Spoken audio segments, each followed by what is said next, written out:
Young spinner set to become third new cap of England's tour. We think he's a guy that has got the goods, says Bayliss. Trevor Bayliss believes the time is right to launch Mason Crane's Test career as England head into Thursday's Ashes finale at a ground both the head coach and the young leg spinner have previously called home. Crane turned out for New South Wales, from whom England hired Bayliss in 2015. Towards the end of last year's Sheffield Shield after an award-winning season in local-grade cricket. With Moeen Ali bereft of form, the 20-year-old looks set to become the third new cap of the tour. Jimmy Anderson calls for big 190 mph Ashes X Factor. Read more. There's maybe no time like the present to find out, Bayliss said, when asked if Crane is ready to make the step up. We think he's a guy that has got the goods, and the more he plays at this level, the better he will get. You have got to start somewhere. The Sydney Cricket Ground is traditionally a two-spinner venue but has become less predictable. Australia added the slow left-arm spin of Ashton Agar to their squad, but were only covering all the bases given the SCG is yet to host a first-class fixture this season, and a recent Big Bash pitch had a reasonable covering of grass, like the surface. How Crane's inclusion affects the makeup of England's 11 for the dead rubber remains uncertain.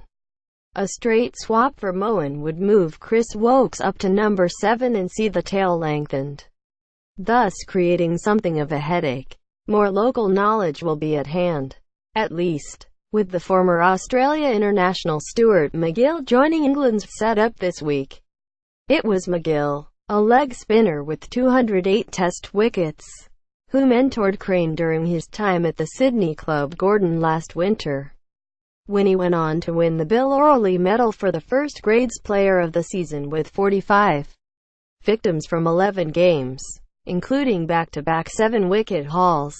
Alistair Cook and David Warner, two Test maestros playing to a different beat. Jason Gillespie. Read more. Crane's success prompted a call-up from New South Wales, the stateside's first use of an overseas player since Imran Khan in 1984-85, in which he picked up the wickets of 5 South Australia batsmen at the SCG.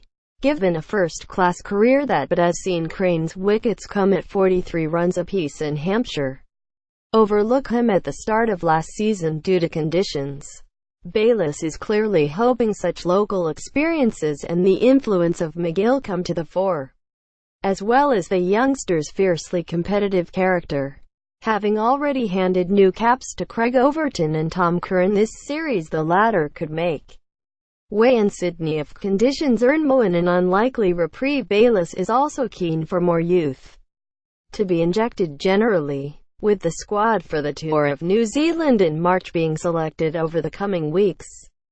The Lions batsmen Joe Clarke, Liam Livingstone and Dan Lawrence all impressed the Australian during England's two-day tour match in Perth last month, meaning the pressure could be on James Vince to deliver in the final test of a series that, with top scores of 83 and 55, has only flirted with a breakthrough innings of substance. The Australian head coach is not necessarily advocating a policy of out with the old, however, with the expectation being that the senior trio of Alistair Cook, Jimmy Anderson and Stuart Broad will still be around for the 2019 Ashes series. I think if the desire is still there, then why not? But we also need guys coming in and putting pressure on them as well, said Bayliss.